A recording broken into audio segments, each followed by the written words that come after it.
Okay, let's start today's section.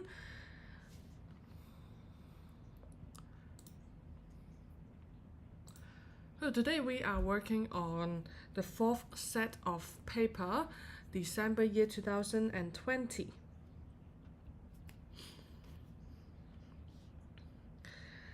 So I'm not going to make any more promises about how much time we will spend, but I still have the hope that we can finish it quickly. So again, this paper, 100 marks, 5 compulsory questions. Let's start with the first question. Okay, so 1, 2, 3, 4, 5, 6 items, and then we have to calculate adjusted inventory. Okay, so please be careful, because now this time you are asked to calculate the adjusted inventory. Okay, the value of adjusted inventory, not the adjustment. Okay, and then 13 marks for your extended trial balance, and then stakeholders' interest. So let me type the details first. It is an extended trial balance. So far, for the 4 sets of paper that we have been working on, all 4 sets of papers contain this question type, extended trial balance. So you can see the importance, and also all 4 contains a statement of cash flows. These 2 spotlight question type or topic, okay, we have to make sure that we can handle it. So the extended trial balance first, let's read through what we have. Bank commission paid, commission received, drawings, equity, motor expenses, purchases, returns in, returns out, revenue, stationery, trade payables, receivables, and then closing inventory. Suspense. Okay, that means we also have to deal with correction of error. Adjusted inventory. So let's see. The owner provided the following information in addition to the extended trial balance given to us. The year end is on the 31st of July, year 2020. Closing inventory, item 1. Closing inventory valued at 67,500 included the following. Okay, 2 items of adjustment that we need. Damaged inventory costing 300, which could be sold for 315 after repairs, costing 55. Okay, again, the cost 300, net realizable value 315 minus 55. 315, 55. So we have 260. 300 and 260 impairment. You can see every time it is almost the same. Impairment of 40. So here minus 40. And inventory sheet was totaled as 1758 instead of 1785. Okay, so the real value, the correct value, is lower than what is included. 1758 and 1785. So minus 27. Amount of inventory 67550 minus 40 minus 20. Let me see. It should be okay. Here we should have an increase, was totaled as this one. Okay, and this is incorrect. Okay, instead of 1785 plus 27, be careful. And I have also incorrectly written it as 24 on the workings up there. Okay, not a good start, but hopefully I can pick up. So 6755500. Wake up. Okay, 67500 minus 40 plus 27. So we have this adjusted balance to be 67487.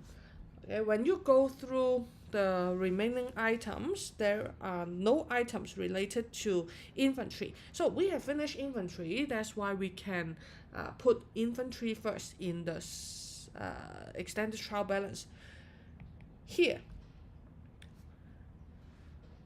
Okay, so I hope now you should be quite familiar with the debiting and crediting related to inventory. Closing inventory statement of financial position, it is an asset, so it goes to the debit side, 67487, and of course the other entry go to the credit side. Okay, this time I do not mark what item it belongs to. Okay, again, if you want to know why in the statement of profit and loss it is credit, closing inventory is a negative item, which is in cost of sales, which is also a negative item. So negative, we have positive in our statement of profit and loss account, positive effect on profit. Second item, drawings 450 had been credited to equity account. Oh, very strange. So you have cash drawings or drawings on goods for resale, it doesn't matter, but then drawings should be negative, should be in the debit side because it reduces equity. But instead of putting it in drawings debit, you credited equity. Okay, so what we have to do is we go back to the extended trial balance. It should not be in the credit side of the equity account, so we take it off first. 450, okay, shouldn't be credited to equity, so cancel the incorrect part first, okay, and then we put it back in the correct account and in the correct side, debit drawings. Okay, and with this, okay, you see we now have two debits, 450 to the two accounts. So the corresponding credit entry should be suspense 900.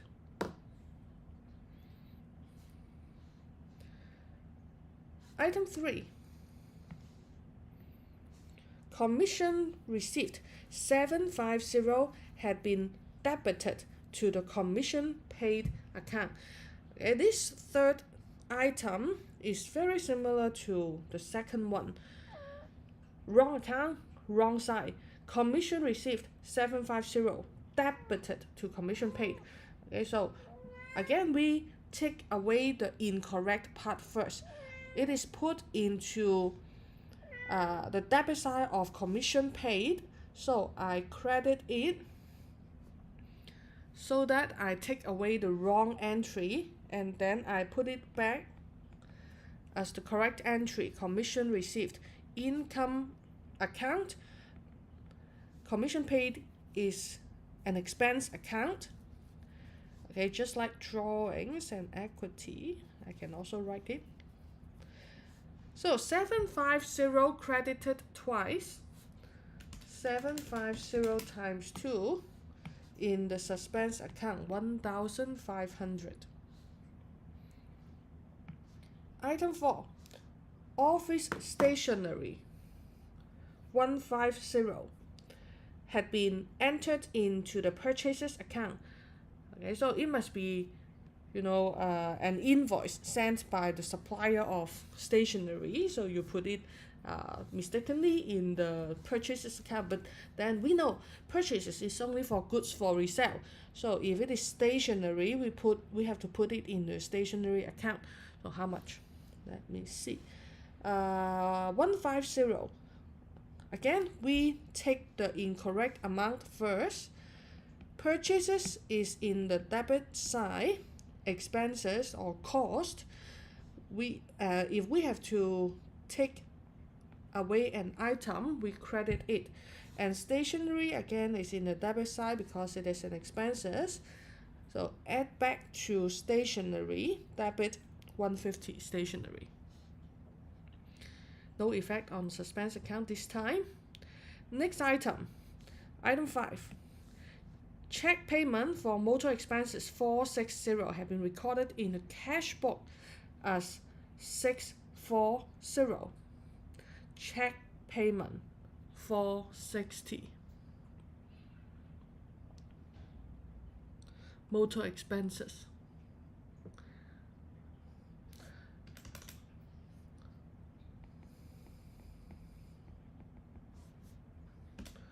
$460, 640, we have 180 differences. Okay, it should be 460 and we put it as 640. It is overstated. We have to reduce the amount. Okay, we don't just look at the difference. We have to know if we have to increase or decrease the amount. So this time we need a reduction. We record an overpayment. Okay, so we credited an overstated amount. So what we have to do is debit 180. Okay, and because it is put into the cash book as 640, the wrong amount, and this is the book of original entry, cash book. That's why when you post the transaction to the motor expenses account, is also incorrect. So you have to reduce the motor expense account as well. Motor expenses debit, and you have to credit it to reduce it. The last item, no entry had been made. Error of omission for a credit note issued of 184. This item seems to be easy, but then you have to know one thing. What does it mean by a credit note issue? You issue a credit note because your customer returned to you some goods, 40 goods. That's why it is returns in for you, because I should say, yes, you have returns in. That's why you issue a credit note. So returns in is related to trade receivable. Returns in is in the debit side. Trade receivable is in the debit side, of course. Okay, and 184, you have more returns in and you have less trade receivable. Reduce the amount of receivables because they have returned the goods to you. So we have finished 13 marks plus 2 marks for inventory. And then next, we have to complete the table for the stakeholders. Okay, it's quite interesting because usually you are just asked what they are interested in, but then, you state, okay, you are just given 1 mark to state their interest, but this time you have 2 columns. In the first column, you have to write what are they interested in. You see you have the example there. Okay, for example, provider of external finance, that is your creditors, not really just creditors, but maybe a bank that lends you money, external finance. Okay, they're interested in profit because they want to know if interest will be paid when due, okay, or if you can repay the principal of the amount borrowed. Okay, so quite interesting. You have to answer 2 things. Let's see. You're asked about trade receivables. So, what are they interested in? Okay, there are a lot of different things that you can answer. The first thing that that comes to my mind would be inventory, because they purchase goods from you. Okay, and for inventory, they would like to know if there is a stable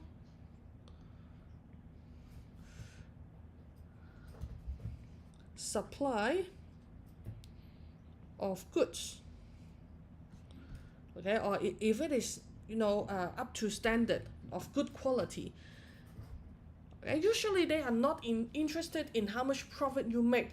Okay, but then still they can be, because if you are making a lot of money, that means your margin is quite high, and they might be able to request a discount.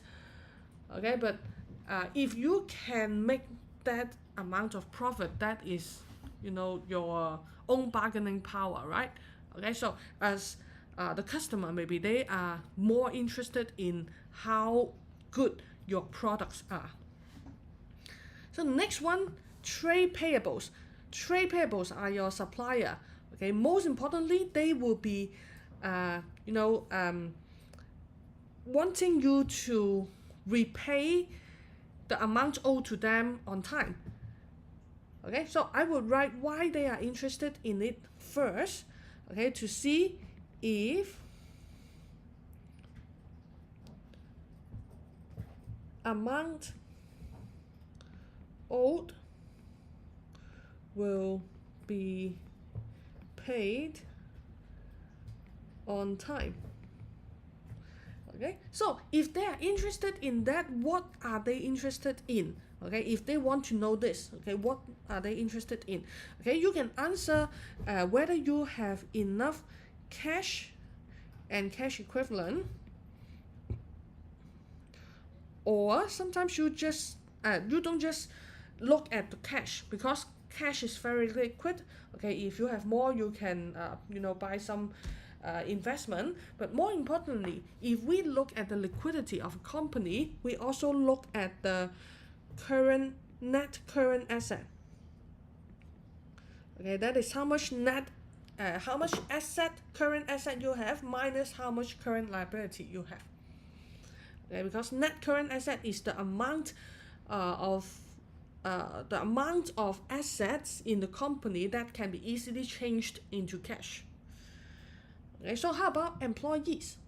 For employees, they might be quite interested in the amount of profit, okay, because they would like to know about the job security. Okay, and again, whether they are going to request a pay rise or a bonus.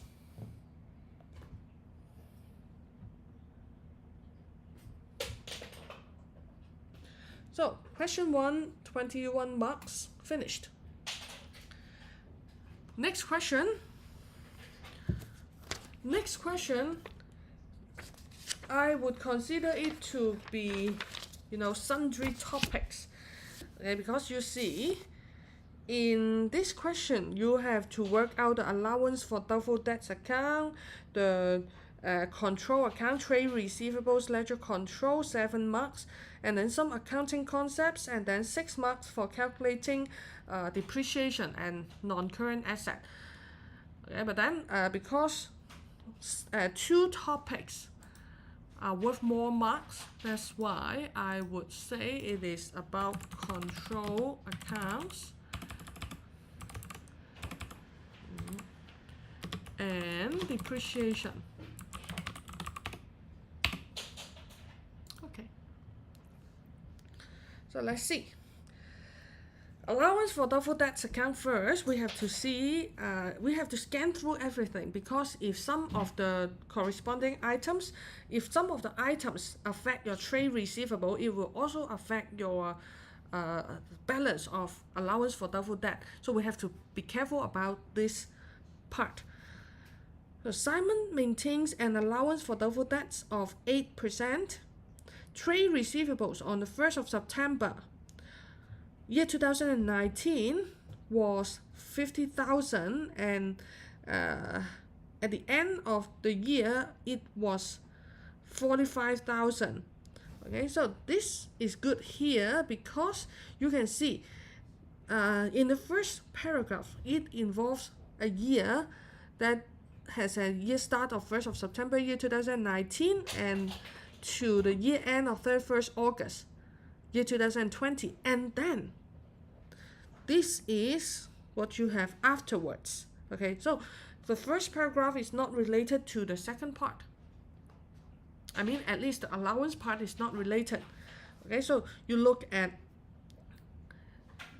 question 2A, prepare the allowance for doubtful debt account for the year ended 31st August. Okay, so these parts are separated. Okay, but then my advice just now still hold true, because you do not know. For the next question, you might have everything mixed together, just like the previous set of paper that we had. Okay, so we can finish this part first. Allowance for doubtful debt account, it is a credit side account. So I put addition here. Year 2019, 1st of September, balance brought down. So your balance, okay, you have 40,000, I think. 40,000, is it, or 50,000? Or 50,000 and 45,000. Okay, so 50,000 multiplied by 8%, so it is 4,000. Okay, closing balance. Closing balance, year 2020, 1st of September, the balance you have 45,000, 8%. 45,000, 8%, you have 36,000. So 36,000 here, balance carry down. Year 2020, 31st of August, 36,000. So the balancing item here is 400. 31st August, statement of profit or loss. Okay, and 4,000 here, 4,000 here, finish. 4 points.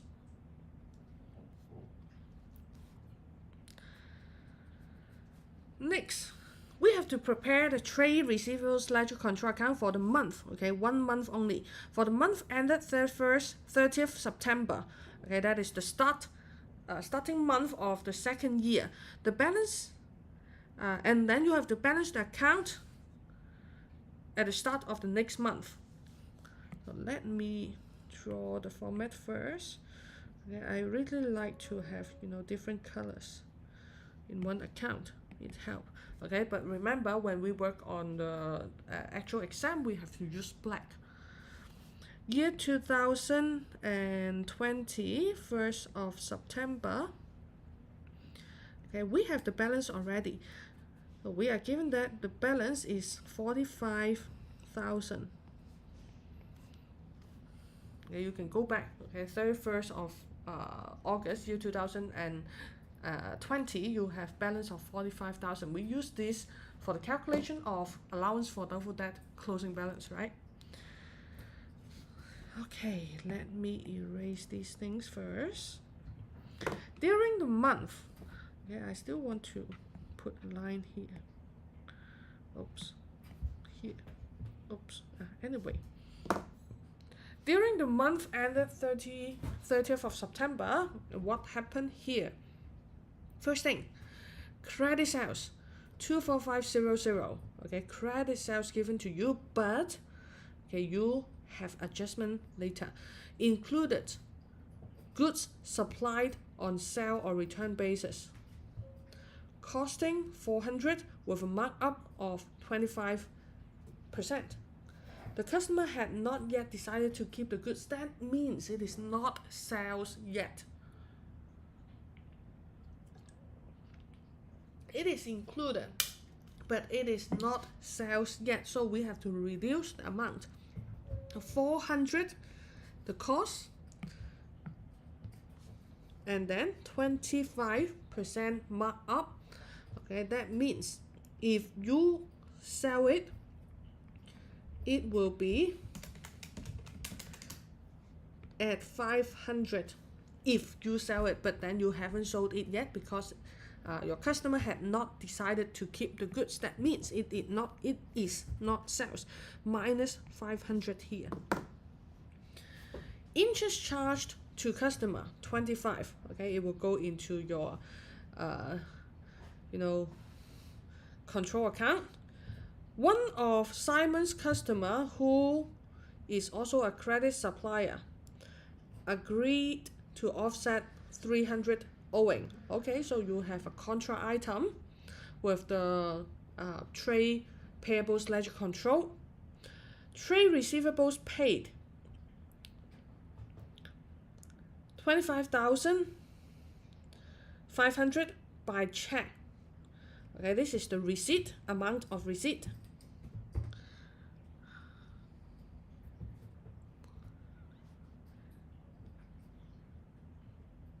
And this is after discount of 1,500. That means you have discount allowed 1,500. This did not include, okay, did not include? This means the receipt. Okay, the receipt. The receipt did not include this thing. First thing, a receipt of 290 from a credit customer owing 725. The customer has indicated that he is unable to pay the remainder. Okay. Okay, that means we will have an irrecoverable debt. First of all, this 290 will be added to, let me erase too much thing, will be added to the receipt. Okay, second thing, 725 minus 290, we will have 435 as irrecoverable debt.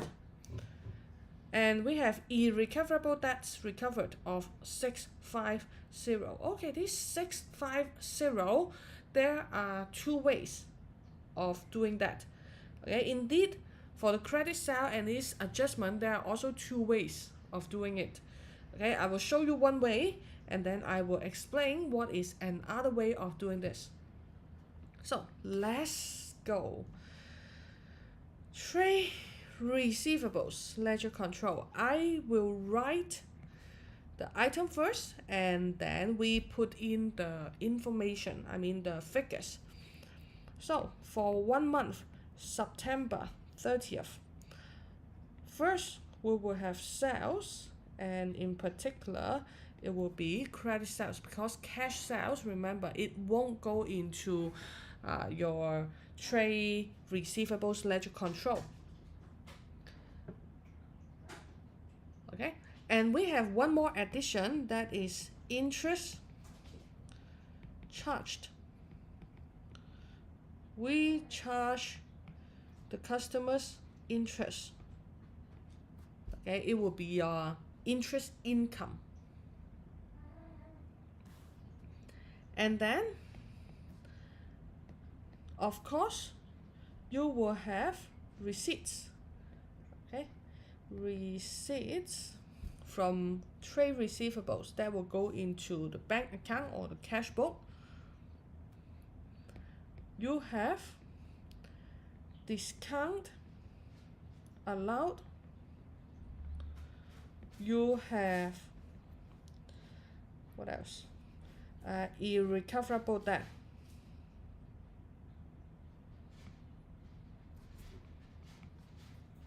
You have contra entry. Okay, that would be called the trade payables ledger control.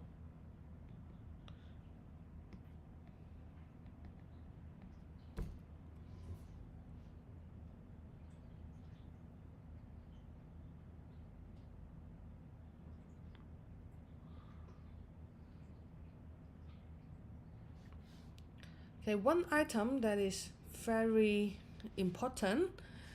Okay, I will explain an alternative answer. Okay, but this time I would pay the goods sent on sale or return basis here.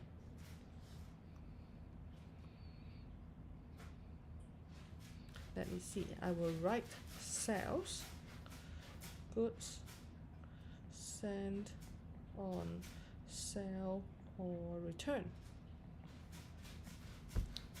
Okay, now the last item would be the balance. We do not have any minority balance, that's why the balance is always here. Balance, carry down. Okay, we'll see how much. And then 1st of October balance brought down. So sales, we are given that it is 24500. Okay, so 24500. Okay, and then I would do the 500 negative in the credit side. So you can see, okay, this 24500 and then 500. I say it is a negative adjustment. So I put the negative adjustment here in the credit side, okay, to show it. Okay, an alternative way is to reduce this amount by 500. Okay, for me, I would prefer netting it off because it is an error. Okay, and this trade receivables ledger control account also act as a summary for your decision making. Okay, if everything is adjusted, if errors are corrected, it would be a better tool for you for your decision making. That's why if it's all up to me, I would prefer netting it off. Okay, but here I show you the way that the question is done according to the answer key provided by LCCI, Pearson LCCI. Okay, both will be correct. Next item, I will also put the interest charged. It is given to us directly, 25. Okay, and then the contra entry, 300. So 25 here, 300 contra here. Next,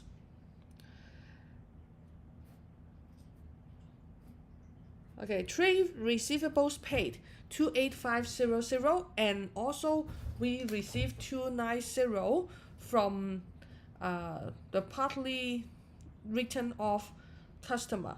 So 28500 plus 290, 28790. Okay, so 28790 receipts.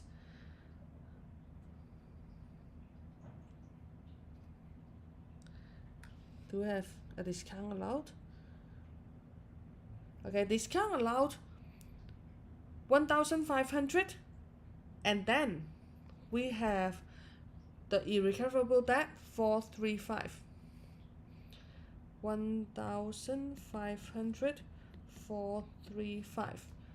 Okay, so let us calculate the balance first. 445, 25 minus 28790, 1,500, 435 minus 300 minus 500. We have 38,000. Okay, so here we finish.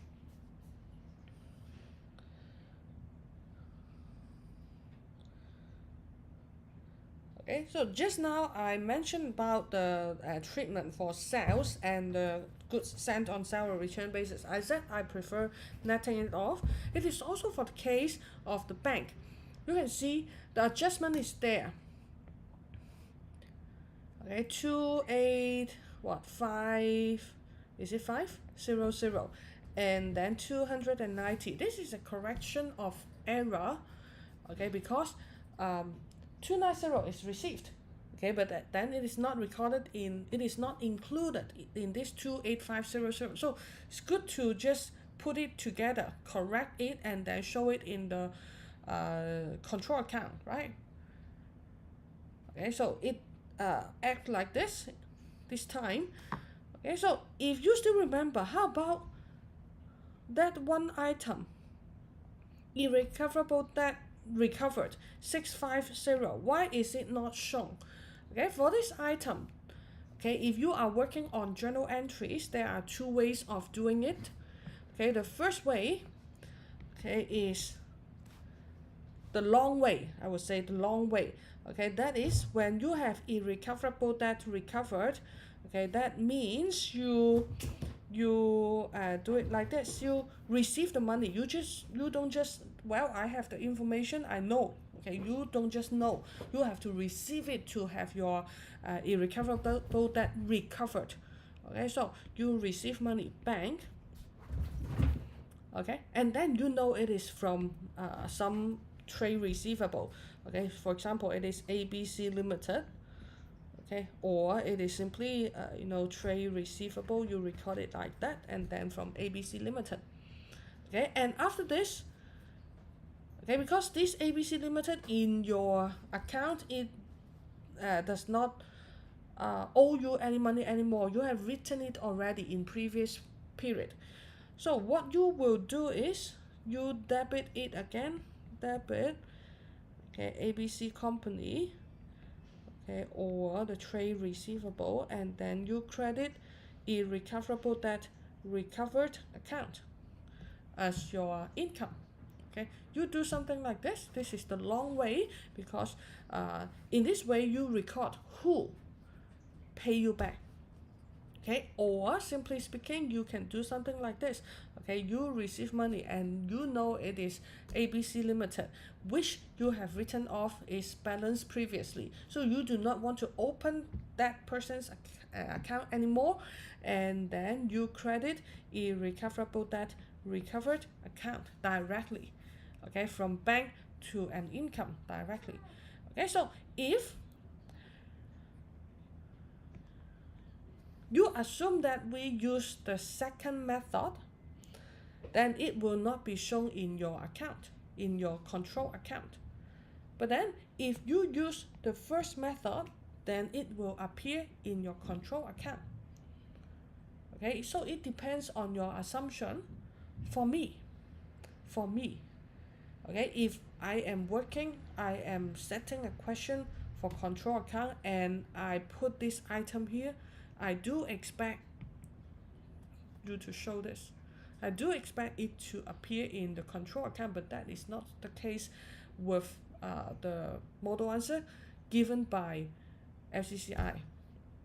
Anyway, okay, so if you want to show it the long way, then it is 650 here. You receive the money, okay, and then here 650 irrecoverable debt recovered. Okay, and then this amount will increase too. Okay, but anyway, it is not assumed like that in the model answer. Okay, so that is just a bunch of assumptions, and you have to sometimes take your chance. Next item, you have to state the accounting concept that Simon would apply in the following scenarios. First one, debts are written off as irrecoverable after 12 months. That is, of course, prudence. Okay, if you cannot receive your amount owed to you in 12 months, so most probably they are not paying you, and then you have to write it off. Second one, goods taken for personal use are recorded separately, of course, and in drawings. Then it is your business entity concept.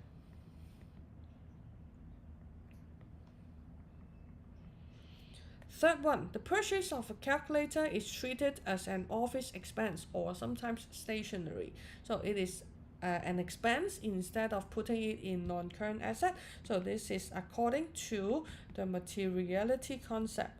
How to spell materiality concept? Fourth one, depreciation on machine is always charged at 10% per annum using the reducing balance method. So always, okay, from 1 year to another year. So consistency concept. 4 marks. I don't know if it is easy for you. So next item, we will have the non-current assets register. Non-current asset register is the record for each piece of non-current asset. In our non-current asset, an account, a ledger account sometimes hold the total of a group, a category of non-current asset. For example, machinery account. Okay, we have different machineries going into that machinery account, but then the non-current asset register is for each machine, is for each item of non-current asset. For example, you have 20 machines, then you have 20 items in this non-current asset register. Okay, but maybe just one account for machinery. So let's see, we have to calculate the depreciation, okay, or any other related items for year 2020. So machine A, it is purchased on the 1st of February, and you can see it in the first year. In the first year, it is depreciated by 3,000, which is 10% on cost. Okay, and then when you continue, 10% on carrying value, 10% on the carrying value. Okay, that means you can see here, depreciation on machinery is always charged at 10% per annum using reducing balance method. Okay, it is given to you, the policy is given to you. Okay, so in the next year, that means it is also 10% on the carrying amount, 2187. So 21870, and then further depreciate by 2187, you have 19593.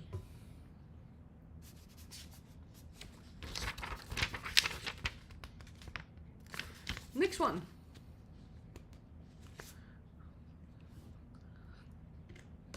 Wait, let me see. 21870 minus 2187. Okay, why is my calculation wrong? So 19683. Okay, what do I discover?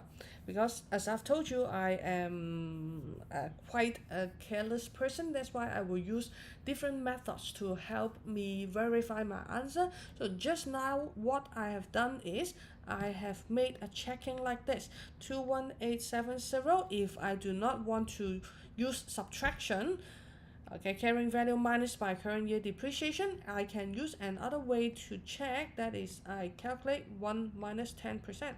90% of last year carrying value would be my current year carrying value after depreciation, right?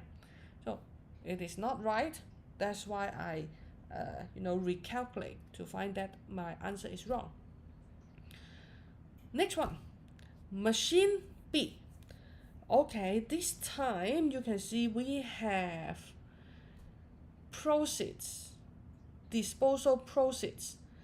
That means we have sold this item. So it's purchased on the 31st of March, year 2018, depreciated for 2 years, and then sold on in the year 2020. Okay, the problem is, should we provide depreciation in the year of disposal? You can see it is not told here. It is not told in the other parts of the question. It is not told. So what happened? Then we have to make assumption. We have to make our best guess. Okay, my guess is, okay, look at here. It is purchased on the 1st of February. It is purchased on the 31st of March. Okay, and then you still apply 10% reducing balance method. So our most common depreciation policy regarding the time factor, okay, would be full year depreciation in the year of purchase and none in the year of sale. Because you can see it is not by month. If it is by month, then 1st of February purchase, year 2017, it would not be 3,000. It would not be for the whole year. So if you provide whole year depreciation in the first year, then most probably, okay, to make it fairer, then your policy will be none in the year of disposal. So I have to assume this, and because of this, what I will do is, okay, I will take the last year's carrying value to calculate the disposal gain loss. Last year, 8100, the disposal proceeds, okay, 8350, then you have 250 as the disposal gain. Okay, if it is a positive amount, you sell it for more, right? You have a gain, 250 gain.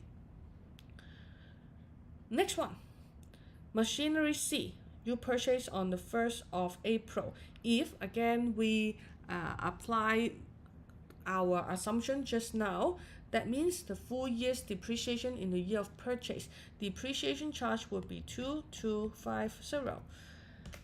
22500 minus 2250, 20250.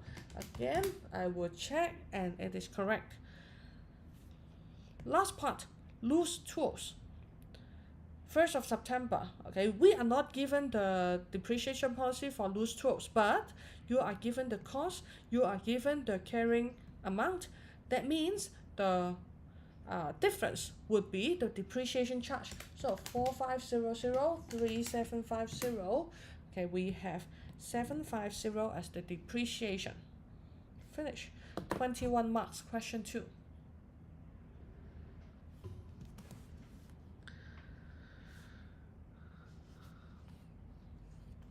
Third question. Okay, partnership. What type of partnership question is this? Okay, you can read. Partnership.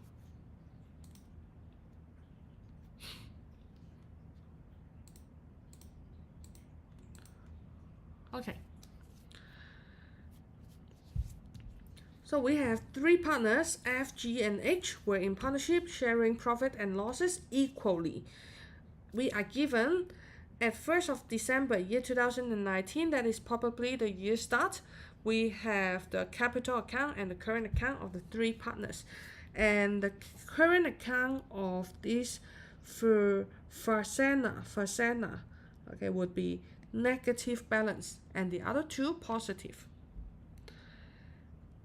On 30th November, okay, look at the date. The date is very important. It is 1 year afterwards, so it is year end. We have gone through a question that is having a change of the partnership in the middle of the year, and then we have to apportion everything. It is possible that it might appear, so remember the date matter.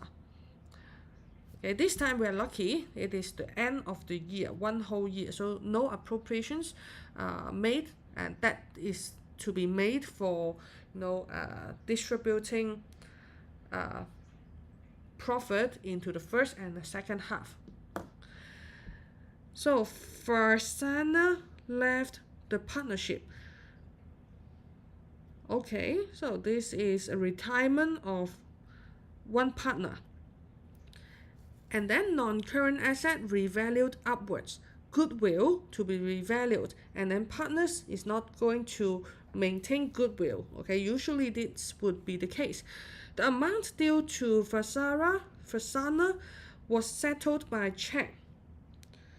And then, I don't know how to pronounce, this partner G provided a 10% loan to fund this, repayable in 5 annual installments. So the partnership do not have any money to pay to Fasana.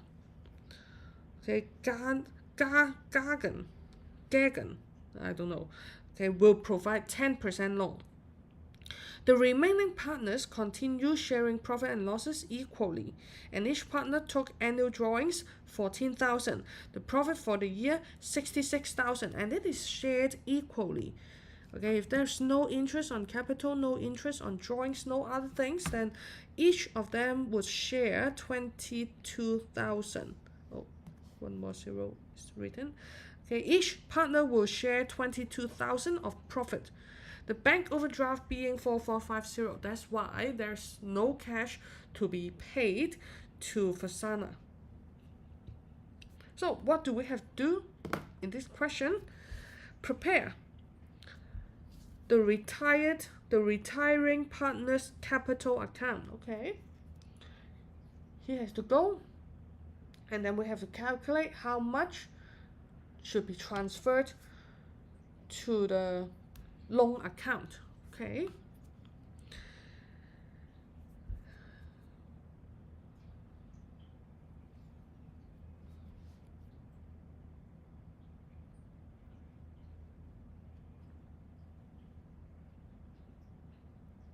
and then we have the statement of financial position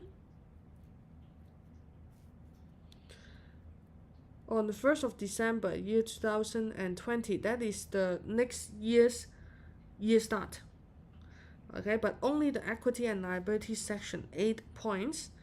And then we have to explain something. Okay, that is 7 marks. That is quite a lot. Okay, so Fasana's capital account. Capital account is in the credit side, so I write it here. What we need here is year 2019, is it? 19. Yes. 1st of December. This is year start. We have the balance of the capital account of Fasana. That is 150,000. Oops, what happened? Okay, 150,000. Okay, and then although it happens on the same date, but then I still want to do it properly. That is, we have to conclude in the running of the business first before we let him retire. Okay, because 1 year has passed, and then we have to make sure the appropriations is correct first before we work on the retirement. So let's see here. Current account.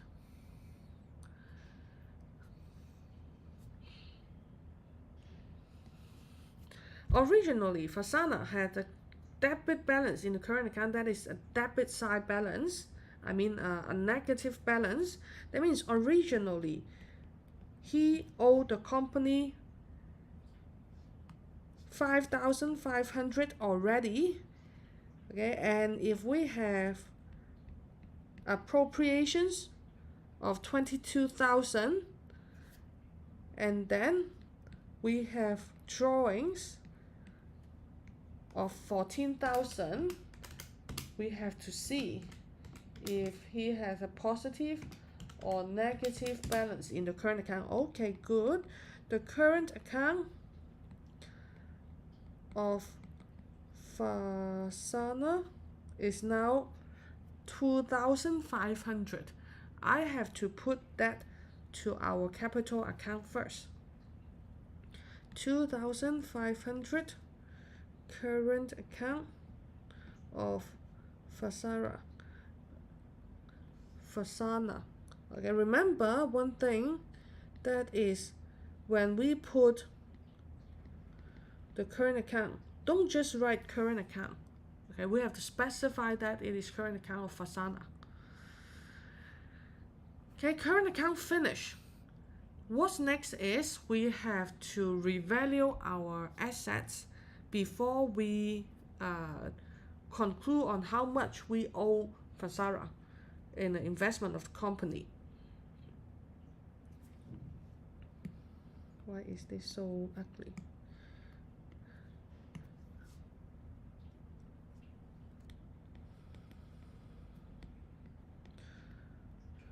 Revaluation of asset. We have 2 items. Let us take a look.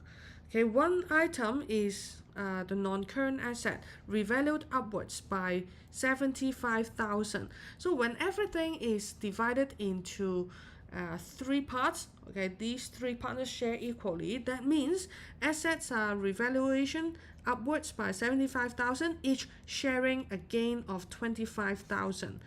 Okay, for goodwill, each will share a gain of 15,000. Okay, so these 25,000 and 15,000 will go into the capital account. 25,000, 15,000. One will be the revaluation account from the revaluation of non-current asset, and other would be from the revaluation or from the creation of goodwill. Goodwill should not appear in the accounts, so it will be written off after this Fasara is left.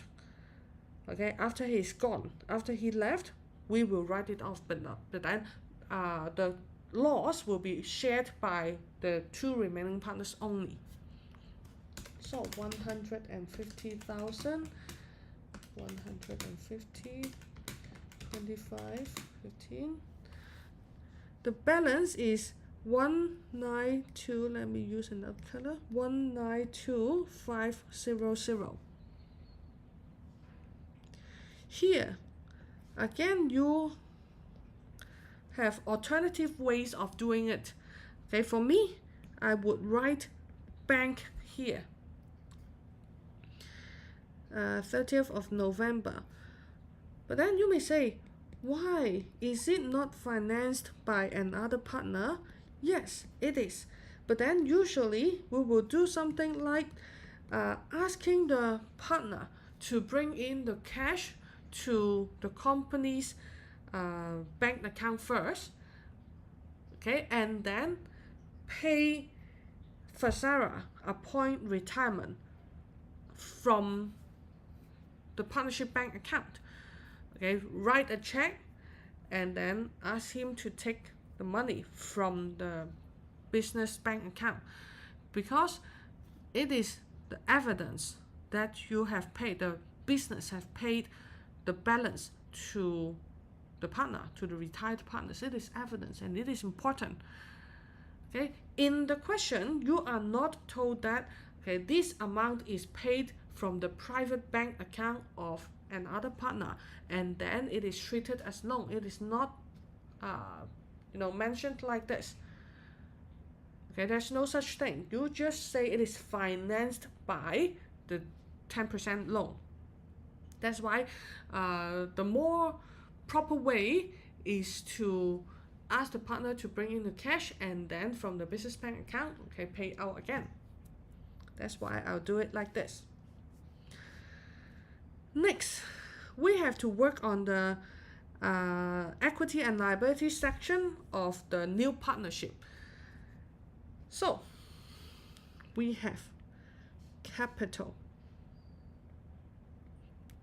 of the two partners, okay, and then current account of the two partners, and then we will have the total.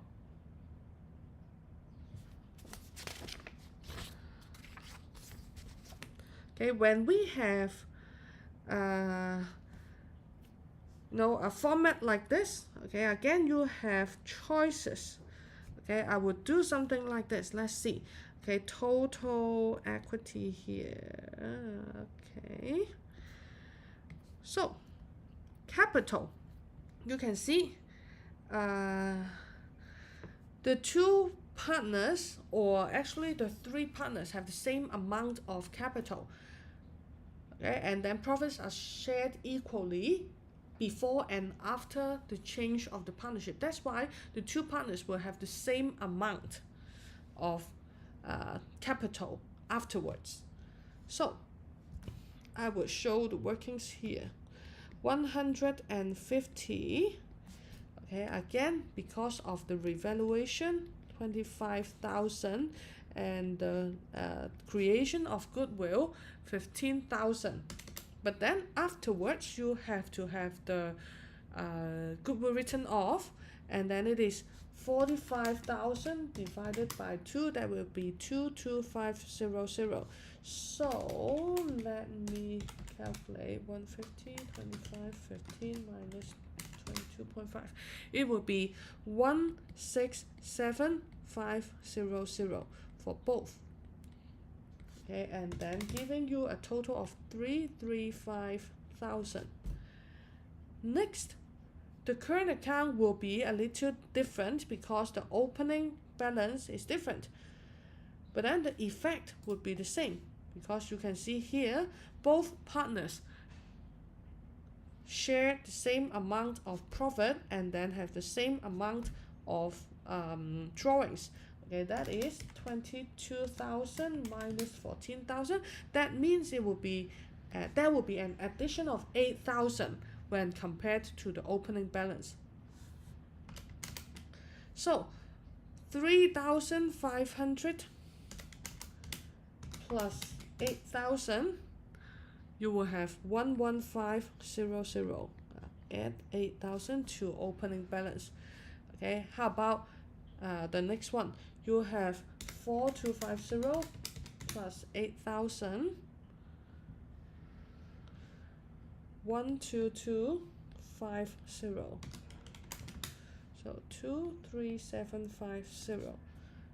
35,000, 358,750.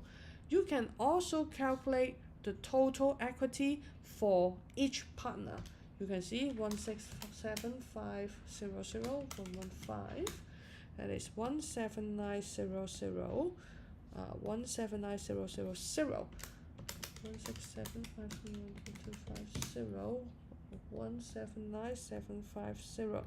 I will still add up the two to make sure it is correct. Yes. Okay, and I would also put a double underline here because I remind myself, okay, these two amounts won't go any further. Stop there. Okay, next, liability. We have non-current liability. Okay, again, let us go back to the question. Let's take a look. Hey, why? Okay, not good. Okay, so we have this 10% loan here. 10% loan provided by Gagan to fund this, repayable in 5 annual installments. I hope by now we should be very familiar with these type of loans. Okay, so 5 annual installments, meaning that 1/5 of it would be current. 1/5 of it current because it is this loan is not settled, but taken out on the 30th of November. That means next year, 30th November, within 1 year, okay, you have to pay 1/5 of it. So the loan itself amounts to 192,500. 192,500. So non-current asset liability, 10% loan from Gagan, 1/5 would be this is 4/5. Okay, the current part is 1/5. 154,000. 154,000. Okay, and then current liability would be, first of all, the 10% loan from Gagan. This is really 1/5. Okay, so 38500. You have to add up the two, 154 and then 38,005. What happened? Yes, it is equal to 192,500. Okay, make sure it is correct. What else? We don't have any trade payables given to us, but then we have bank overdraft 4450. So the only item that is given 4450. This is bank overdraft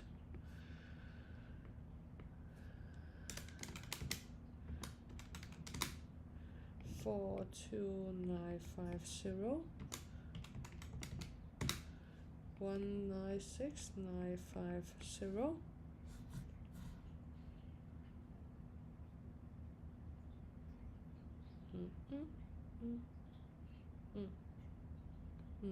and 358750. That would give you 555700 total equity and liabilities. Okay, finished. Okay, how many marks? 8 marks. Okay, not much, but then it is not difficult. Next, 7 marks of explanation type questions. Part C, explain one reason why Gahan preferred to provide a 10% loan rather than investing additional capital. So you can have a bunch of different reasons. I can think of 2. One reason is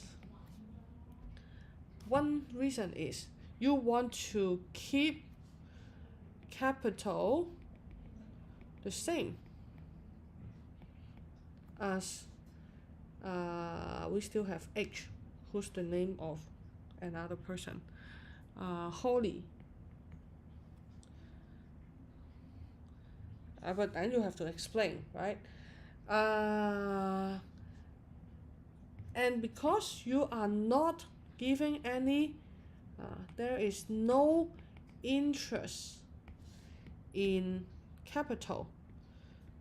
Okay, if you increase capital but there is no interest, you are actually losing money, sacrificing. Okay, you actually sacrifice the opportunity to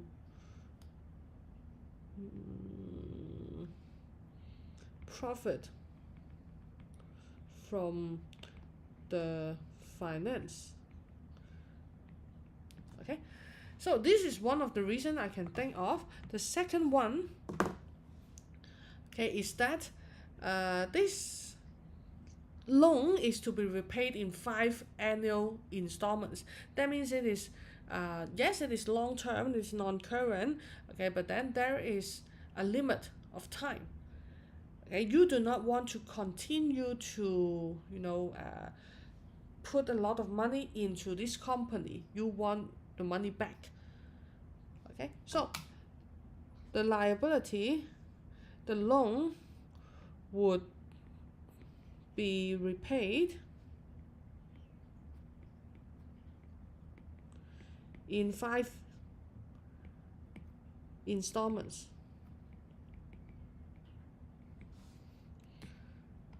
But if it is contributed as capital,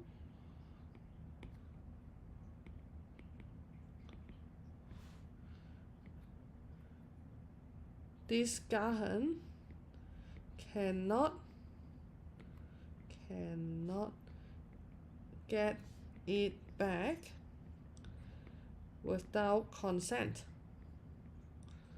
of Holly. Okay, so the loan is an agreement. It is a loan agreement, okay, that is already agreed. Okay, the terms of repayment is already agreed. But then if it is capital and you have a partnership, everything has to be agreed by both partners. Okay, there should be consent before you can withdraw the cash. That's why if I were Gahan, of course, I would also like to be treated as loan capital instead of really capital invested. Okay, and you can also mention about the interest to be repaid before the before everything, before the distribution of profit before the sharing of profit, because for liability you have a priority in payment for the return.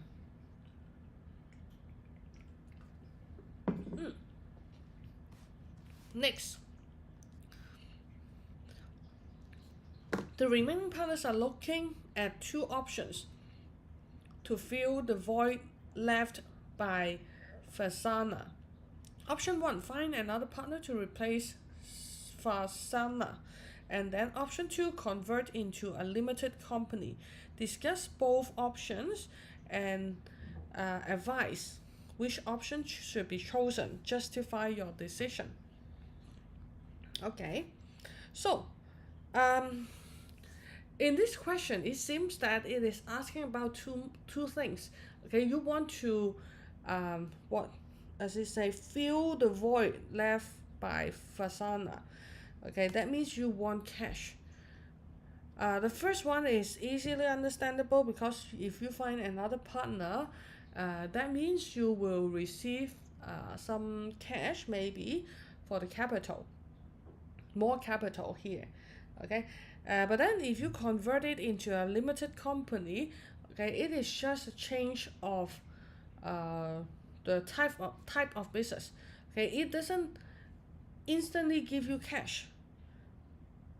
But of course, if you are in a limited company, you have everything more formal, you can get finance more easily. Okay, but then it is the second step. So we have to be very careful about what the question is about. Okay, so option one is it good? Okay, if you invite another partner, okay, this new partner will bring cash, will bring expertise, will bring maybe other asset, may bring customers.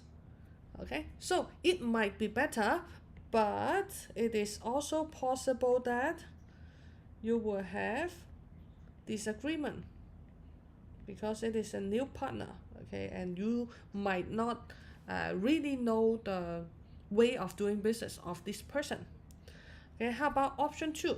For option two, okay, you change from partnership to limited company. First thing, you need to have more formalities, okay, and that might cost you time and money. It might be costly.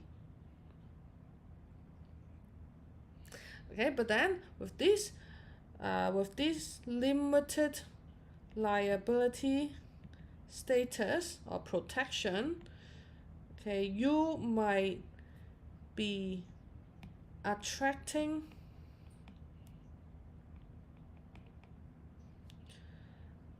new investors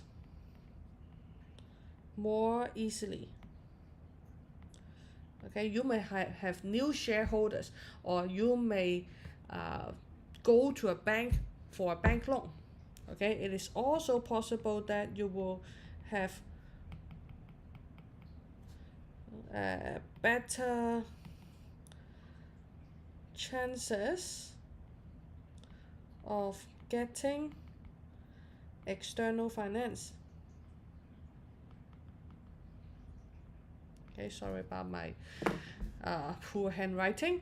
Okay, so conclusion, you have to make a final conclusion and a decision. Right? You might support either side. Okay, no problem. Just cite the most important factor that you think. Okay, so for example, you may say, I support the first option, okay, to have a new partner, because it is fast. A fast way to get cash.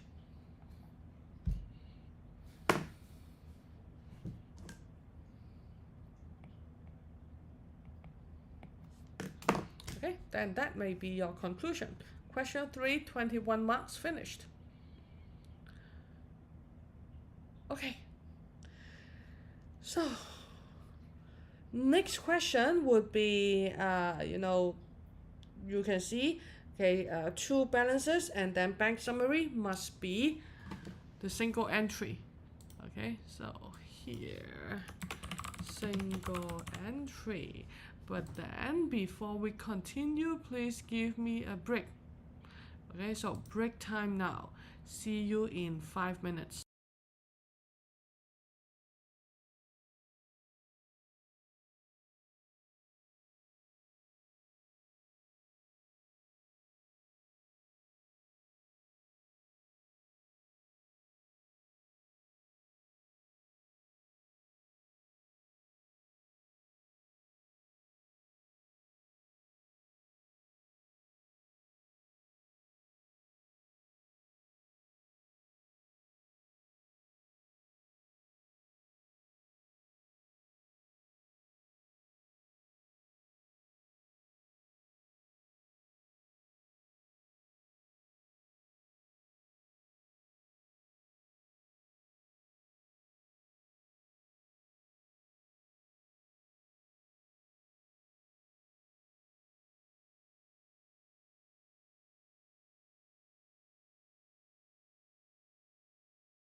Okay, I'm back. Let's go back to it.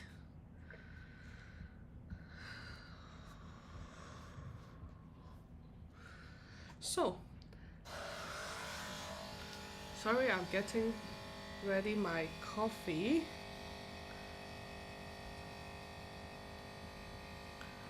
Okay, refresh a little bit on our papers. Okay, so question 4, single entry. Single entry. Let's see, we have cash in hand, opening and closing balance, cash in hand, equipment, inventory, trade payables, receivables. Sorry, not trade. It is other payables, other receivables, wages and salaries, rent and rates. Okay, only one item, only one balance. Opening balance for trade other payables and closing balance for other receivables. Okay, both expenses. And then we have trade payables, trade receivables, bank summary. Okay. And then some other information. Let's see what we have to do. 15 marks. Prepare the statement of profit or loss. Statement of profit or loss. Good. And then we have 4 marks for other things. Okay, good. So when you have the space for workings, make sure you spend it wisely. Spend the space wisely. Okay, so let's start. Whew. Single entry. Okay, good. This time we are not given any help from the steps, so we have to know what we need.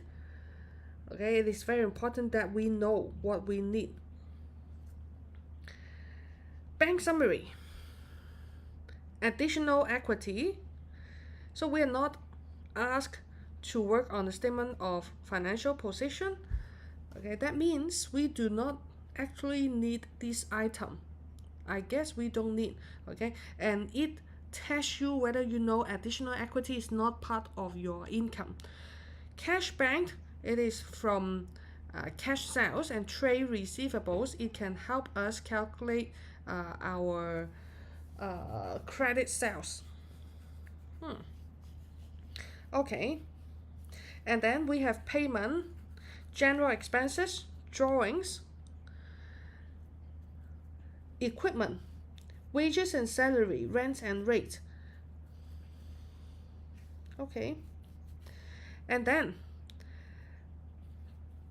the owner's total cash takings. Total cash takings means the total cash sales. Okay, 135520 given to us directly cash sales. Well, this is interesting because if that is the case, we don't need to use cash bank to help us calculate cash sales. But then this cash bank must be of other use. Okay, we have to be careful because you can see the cash in hand also change. Okay, what's the use of it? Okay, we have to pay attention to what is given afterwards. Okay, so cash sales 135520 before payment for purchases 14,000, and then drawings 15,000. She also took good costing 590 for personal use. So this amount has to be deducted from purchases later.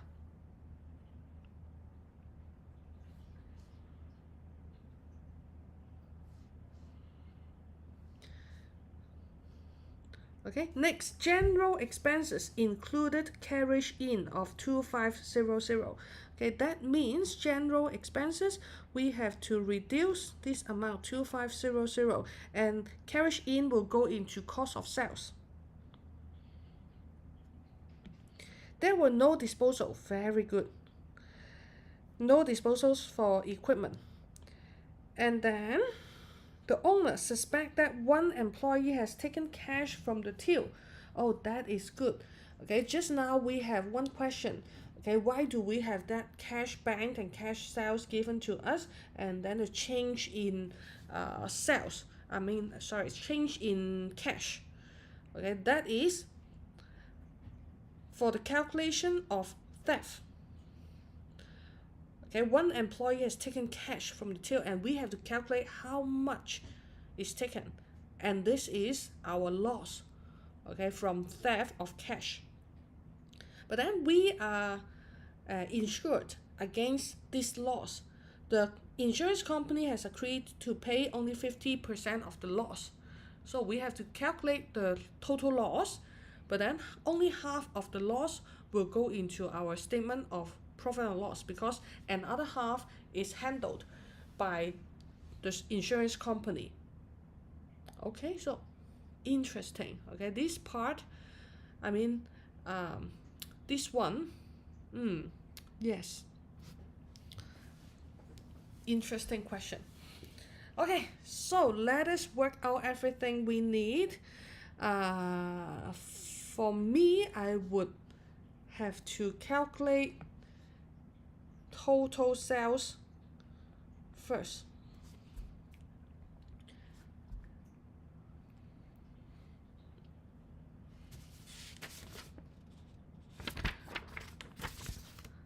Total sales is equal to cash sales plus credit sales. Okay, and this part should go to the workings part, but I do not want to flip the pages so often. That's why I will work on it here. Okay, so cash sales given to you already, it is 135,520. Credit sales, you have to adjust for the trade receivables. So credit sales, it would be the amount you receive, 123,000 minus 65,480 plus 72,960. Okay, for this adjustment, let me explain a little bit. So we minus the amount of opening balance of trade receivables, because this amount will be received in the current year. Okay, last year you have made the sales, and then this year you are going to receive it, but then it is not part of your sales for the current year because it is related to last year. That's why you have to deduct the amount from the cash received from your trade receivables. And for the same reason, this closing balance belongs to the sales revenue in the current year, but then you haven't received it yet, so it is not included in 123,000, but then it is related to this year's sales. That's why we have to add it back. Okay, so there should be no more other items. So let me calculate. 135,520 plus 123 minus 6150 plus, okay, so 130,480, and it is equal to 266,000. This is your total sales. Okay, next one, I would calculate gross purchases. Okay, for the other adjustment, I will do it separately on the face of the statement of profit or loss. So gross purchases would be equal to the credit purchases plus cash purchases plus credit purchases. Okay, cash purchases being 14,000. Okay, it is from the unbanked revenue here. Okay, and then credit purchases, we use the same concept, 132,500. Let me write it properly. It's too ugly. Okay, minus trade payables opening balance 53450 plus 55 14,480. So 14,000 plus 132,500 35 134,530 14,000, that would give you 148,530. Okay, so this is your gross purchases. Okay, here I would stop a little bit on the workings. We will work on the trading part of the statement of profit or loss account first.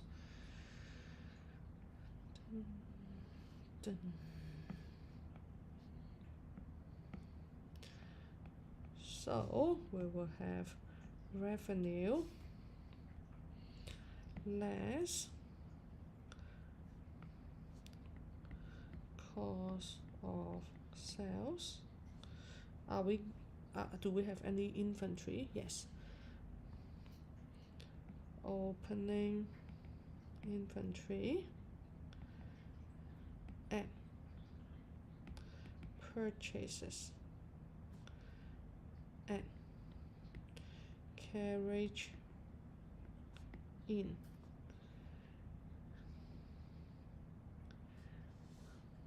And then less the goods taken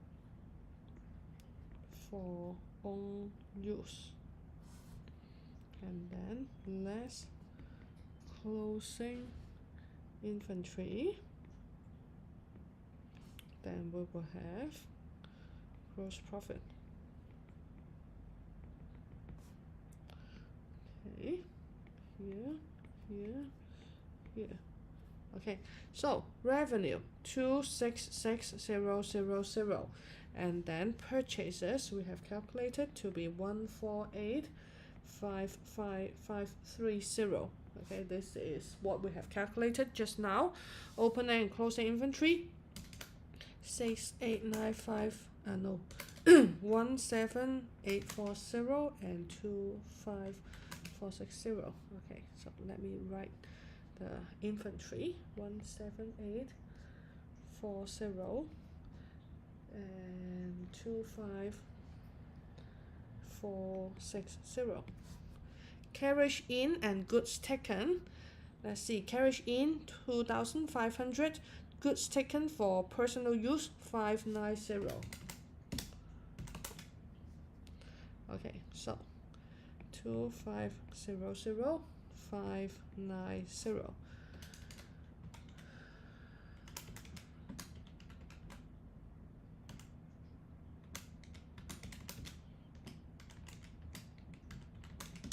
So cost of sales 142,820.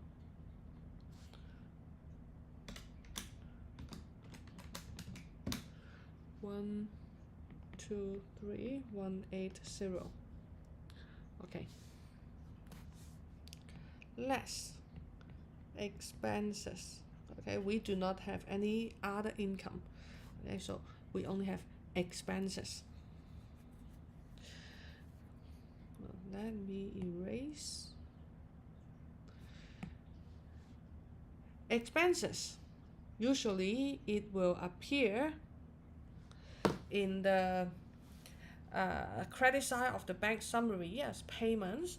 General expenses, we have made one adjustment, and then the second, is there any second adjustment needed? General expenses, let me see. Okay, no. So we have general expenses. Okay, you can simply do it here. 8900 minus 2,500. Okay, is it? Yes. 8900 2,500. So giving you 6400. Next, drawings. It is not related to the statement of profit and loss.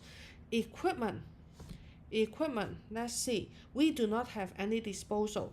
We have new equipment of 75,000 purchased. So here we have at 75000. Okay, but then you see 68950 and 75,000 will give you 143950, and then we do not have that much. Why? Because we will have depreciation of 14395. 14395. Okay, so 14395 depreciation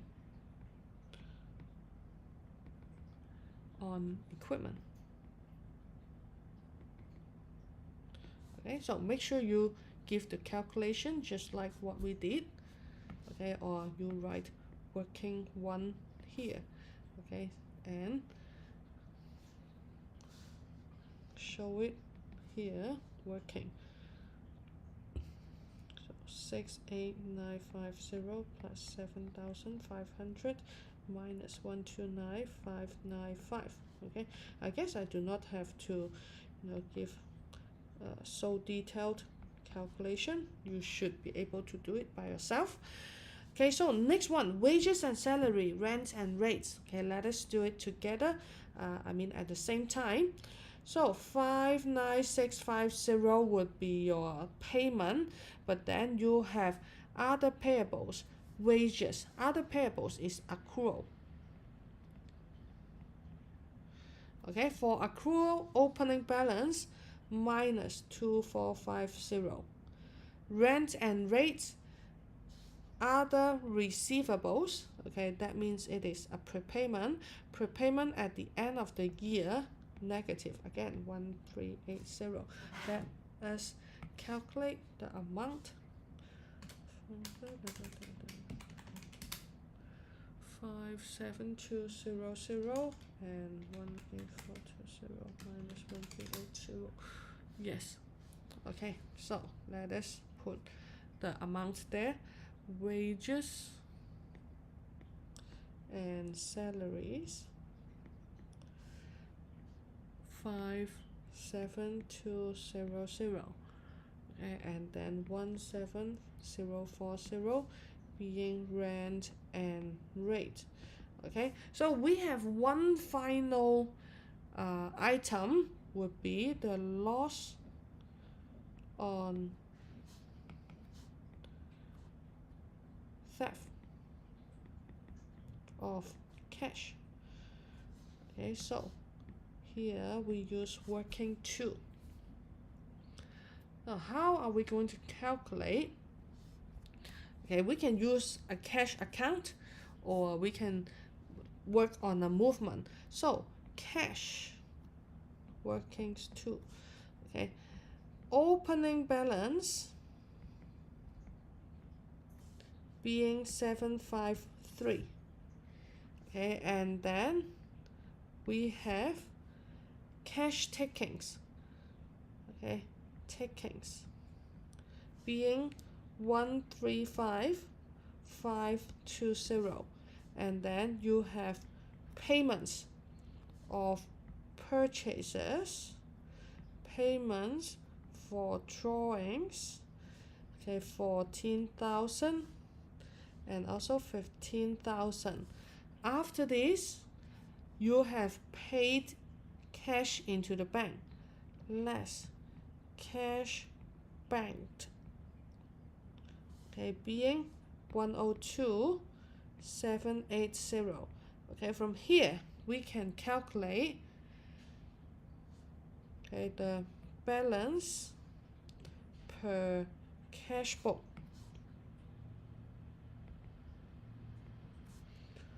753,135,520, 14. Oh, minus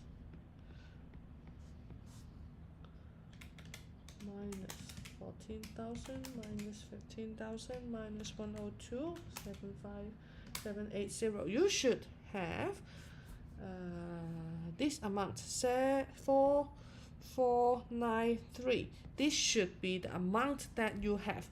Okay, but then the balance less balance per cash box.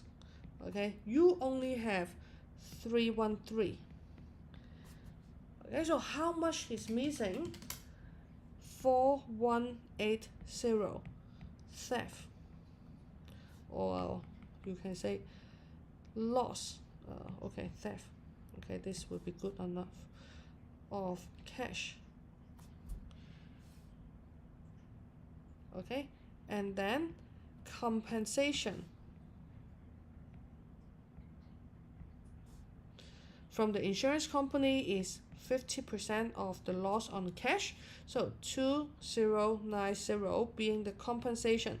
So another 2090 would be your loss on theft. Okay, so you have a long working here. Okay, but that should be good.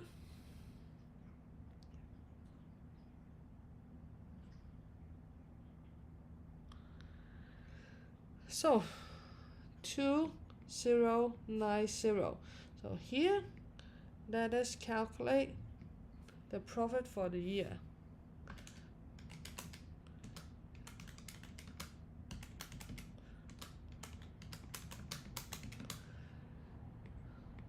Total expenses being 97125, and then 26055 being profit for the year.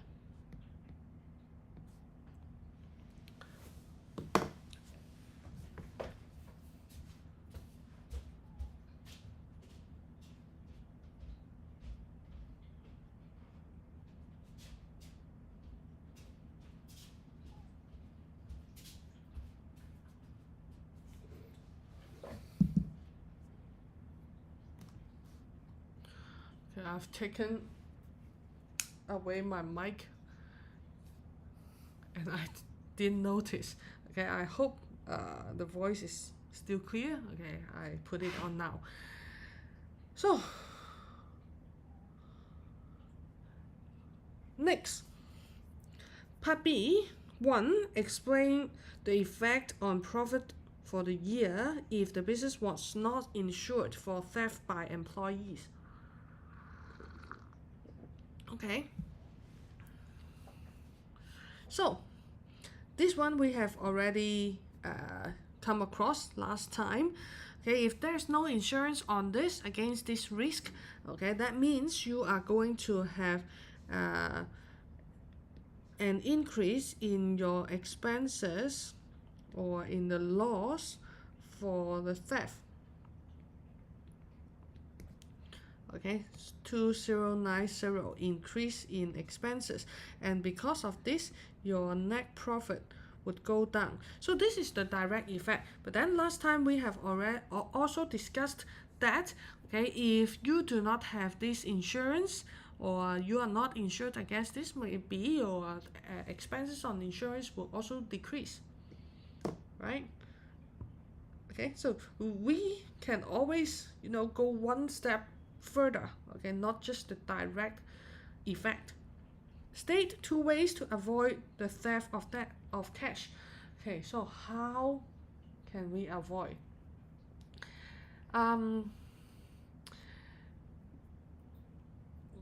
If the employee that steal our cash is our cashier, then it is really hard to avoid. Okay, but then we can always do something. Okay, that is to make sure that the employee that we cannot make sure, but then we can have a few steps to minimize the risk. Okay, we can check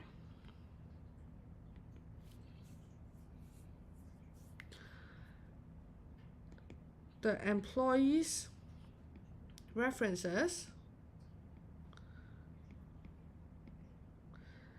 before employment.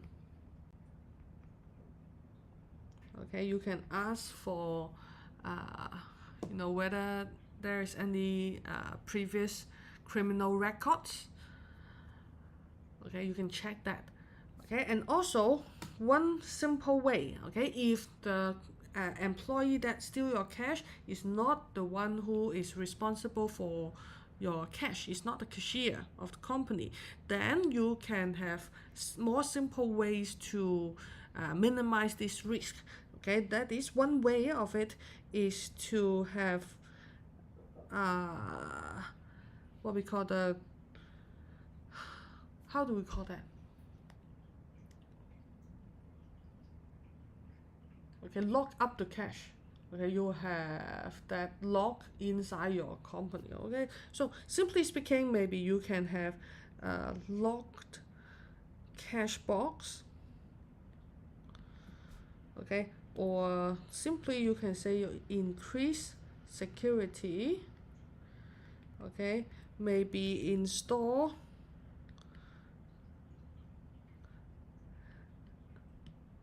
a closed circuit TV. Okay, maybe you count cash every day. Okay, because if the the responsibility is put on the employee, then the cashier will be very careful. Okay, monitoring the cash.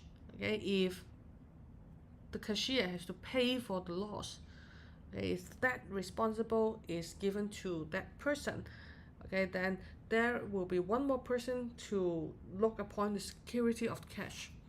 Okay, this is also one of the way. And if you have cashier in supermarkets, in fast food restaurant, they are responsible for their till, right? Last, this is the workings part. Okay, last question. Okay, again we have statement of cash flows. Let's see if it is difficult this time. Okay, let me change it first. Statement of cash flows. Okay, let's see. Question 5. You are given the following. Okay, we will read it later, and we have to prepare the reconciliation from profit to the net cash from operating activities, and then statement of cash flows, and then 5 marks writing something. Okay, we'll see later what we need to write. Okay, that means a full statement for us.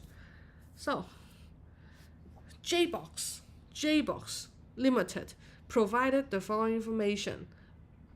Year 2019 and 2020, the year end is 30th September. The cost of machinery and its accumulated depreciation and is to be calculated. Share capital $1 each, 500,000, and there will be an issue of shares. Okay, bank overdraft. Okay, last year it is a bank overdraft. This year we have positive bank balance. So let us calculate 4750 to 2850. There is an increase of 7,600. Okay, last 3 items here.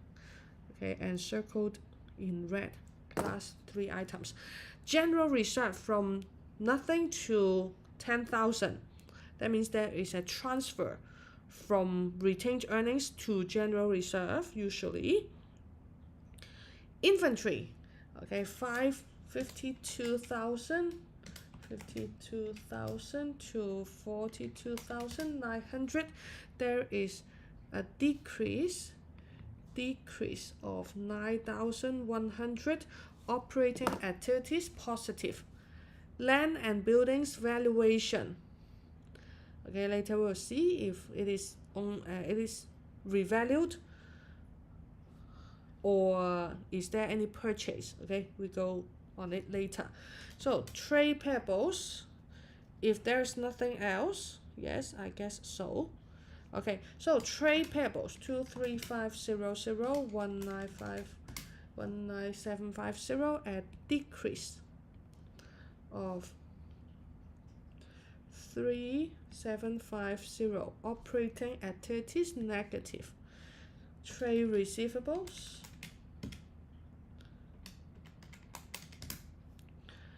increase of 11450. Operating positive. Okay, additional information. During the year ended, a machine with carrying value of 81,000 sold for 75,000. New machinery costing 175 was purchased. And also, machinery is depreciated 10%, reducing balance method. Land and buildings not depreciated. Full year depreciation is charged, none in the year of sale.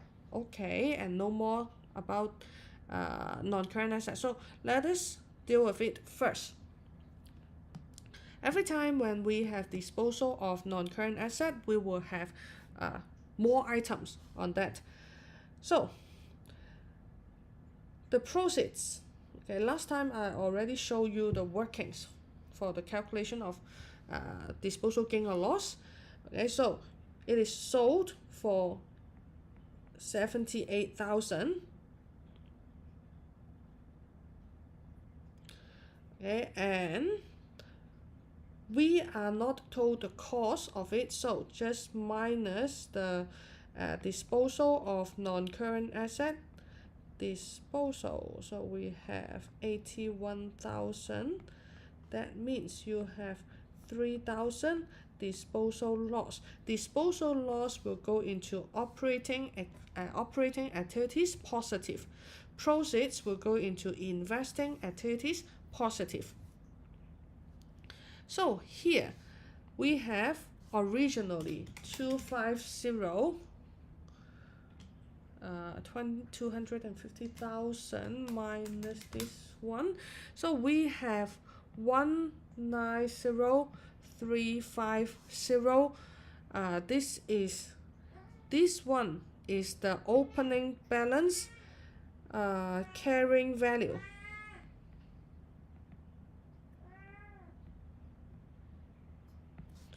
Okay, 190,350.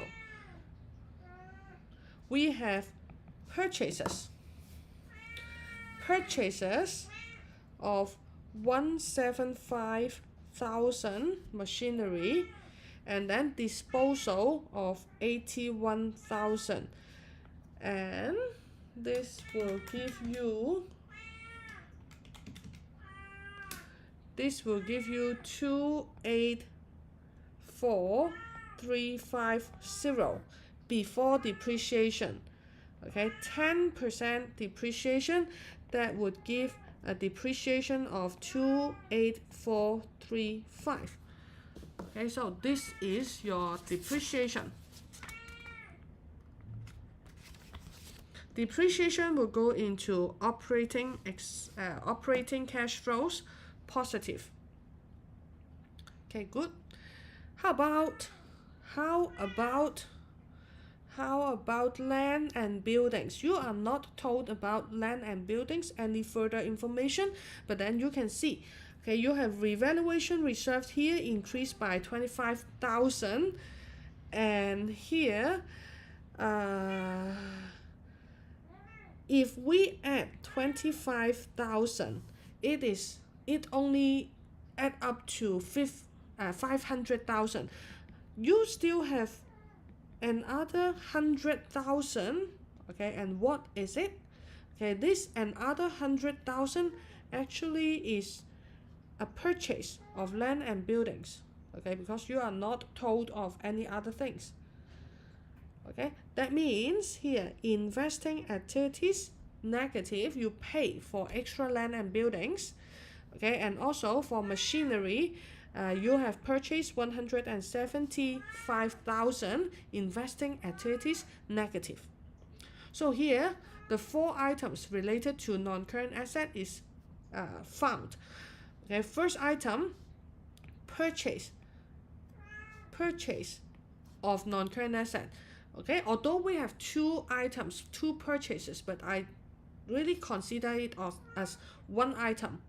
okay, because we can have many. Okay, if we have motor vehicle, then we have yet another item. Okay, but then it is of the same nature.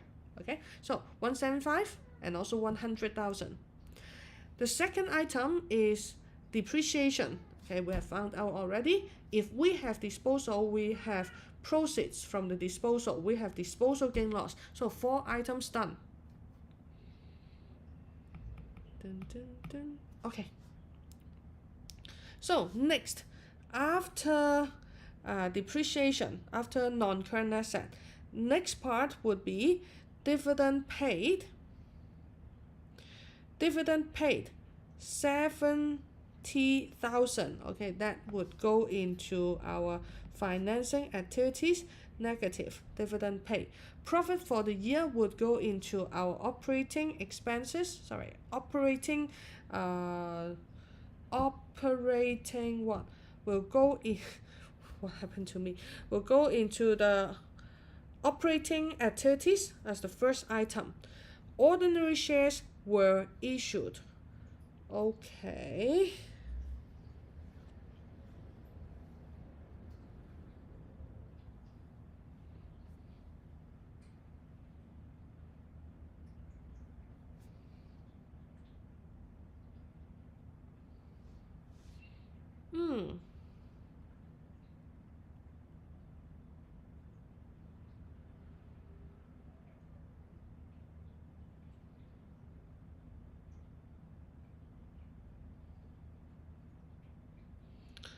Okay.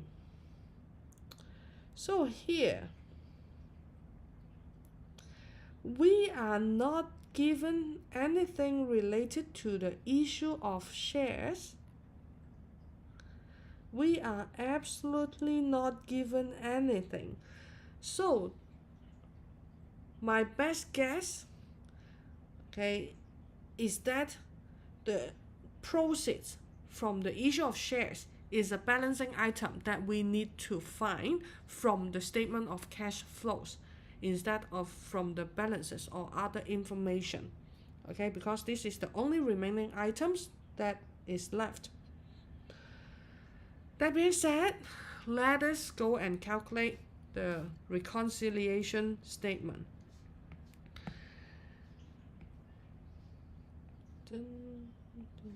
Oh, my other cat is crying. It is in the bedroom and I have to let it out. You see? Okay.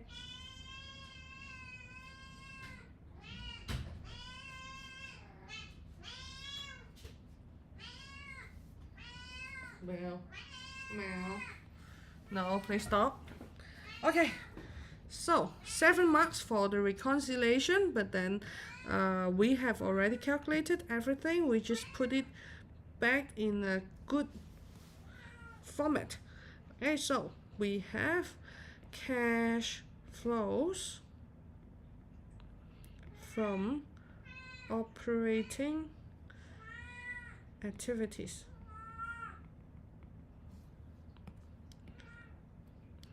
Okay, we'll start with profit for the year. Adjustment for add depreciation,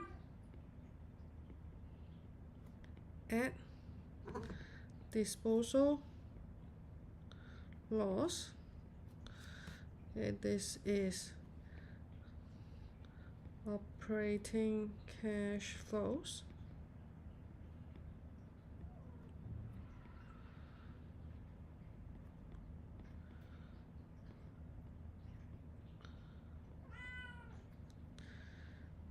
I think if I remember correctly, add decrease in inventory less increase in trade receivables less decrease in trade payables. then we have net cash. Okay, let me assume that it is from operating activities. Okay, so we just put in everything we have calculated. Profit for the year given to us 114,265. 114,265. Okay, depreciation being 28,435 to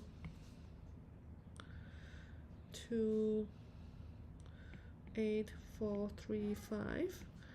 Disposal loss 3,000. 31435. 14265 plus 31435. 145,700. Okay, decrease in inventory 9,100.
Okay. I am not, for the records, I'm not starving my cats. Okay, they just like screaming like this. Okay, so we have finished putting the figures. 139,600. Okay, is the amount that we have for net cash from operating activities. So we will also put it here.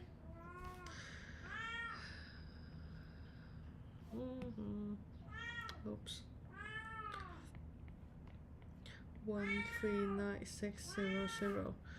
Okay, this is net cash from operating activities. Okay, next we have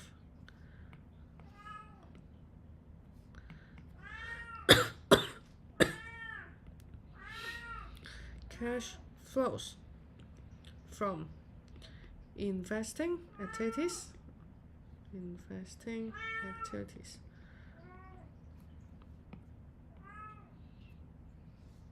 Okay, so we have 2 purchases and then 1 disposal.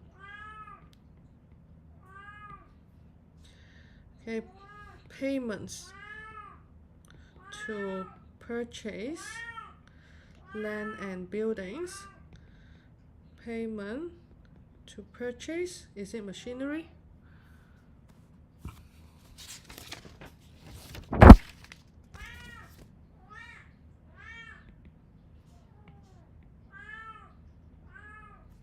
And then proceeds from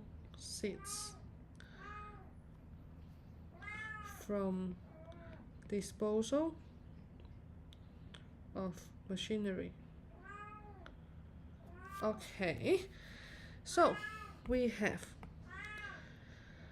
100,000, 175,000, and also the proceeds from the disposal of machinery. How much? 78,000.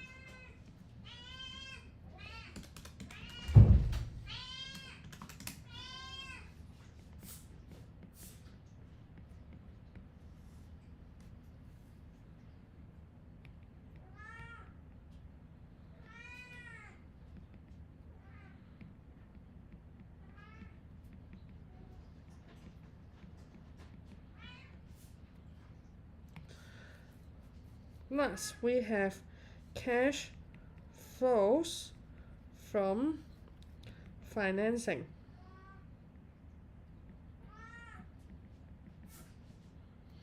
Okay, but then we do not know the proceeds from the issue of shares. Okay, that's why I said we need to find out from the balancing item. So we have, let us take a look again. We have two items. Okay, one is from the dividends paid, and then another from the issue of shares. And there's no other long-term liabilities repayment or taken out. Okay, so just two items. Two items. Let us put it there. Okay, so add. Let me use green. Add issue of shares. Okay, we don't know how much. Okay, and then less dividend paid. Dividend paid 70,000 negative. Okay, we don't know how much issue of shares. So here, net cash, hopefully it is from financing activities. Okay, and remember, we already have the last three items. Net increase in cash and cash equivalent. Okay, let me use red. Net increase in cash and cash equivalent. Okay, to make it clear that there is another section. Okay, let us go back to the question. 7600 is the increase. Okay, 7600 in the part encircled in red. Okay, so 7600, and then we have the opening balance and closing balance. Let us put that first. 7600. So 7600 here, and then opening being 4750 negative, closing being 3850. Okay, and let us write everything properly. Okay, opening balance of cash and cash equivalent,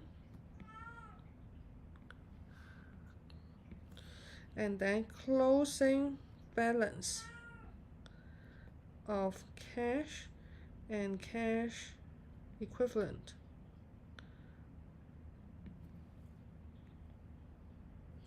So from 7600 and the other two cash flows, okay, operating activities and investing activities, we should be able to find the cash flows from financing activities.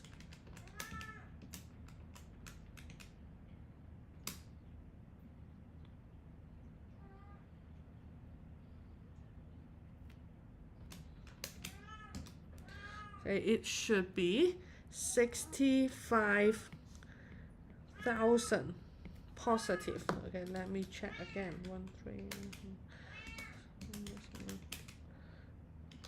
65,000. Yes. Okay, so and with this 65,000 and 70,000,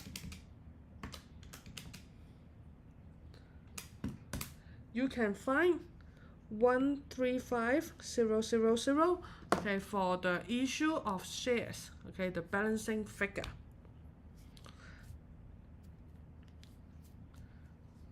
That's it for this question, for this part, and we still have the last part, explanation question. The managing directors of the company believes that the liquidity of the company has improved due to an increase in cash and cash equivalent. Evaluate whether he is correct or not, explaining how the change in current asset and current liability supports your opinion. Okay, so you are given a very detailed, support the steps already. Okay, because you have to look at the change in current asset and current liability. Let us go back to the question. Okay, or we can go back to this part.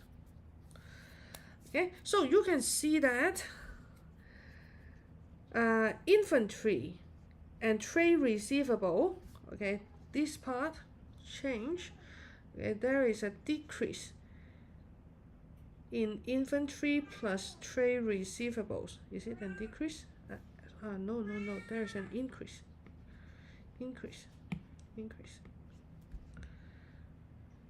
Okay, 9,100 increase of 2350. And also you have, cash and cash equivalent, okay, now being 3850. 3850. Okay, and then this is for the assets part, and then for assets, okay, and then for liability, okay, liability, you have a decrease of trade payables to what, 3750 plus, okay, originally you have a bank overdraft 4750, now it becomes nothing. Okay, so you can see 2350, 3890, there's an increase of 62,000 in current asset and a decrease of liabilities of 85,000. So of course, because of this, okay, you can say that the liquidity is improved. Okay, liquidity is improved. So this is the evidence already.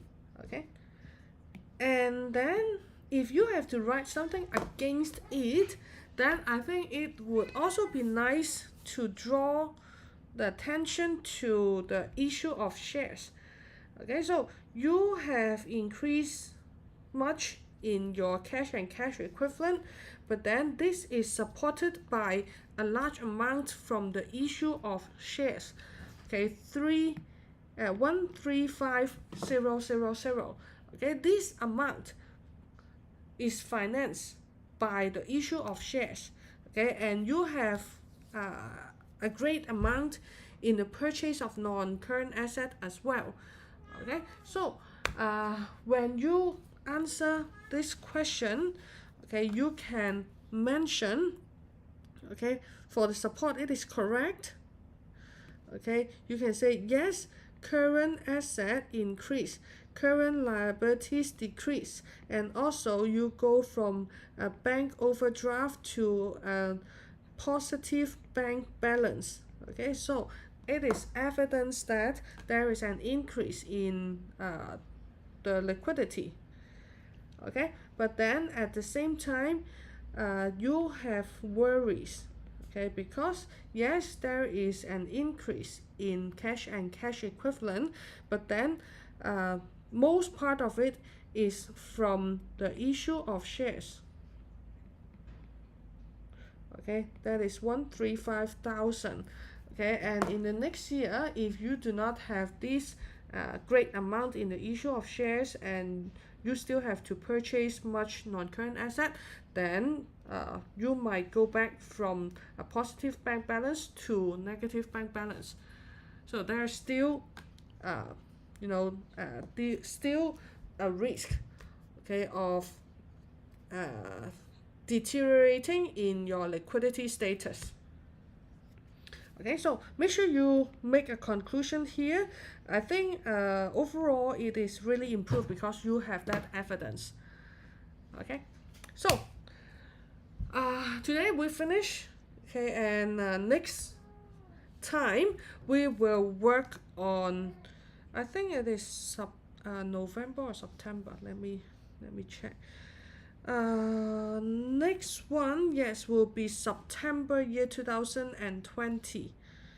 Okay, so September year 2020, and please download in advance if you want to work with me on this paper. Okay, so see you. Goodbye.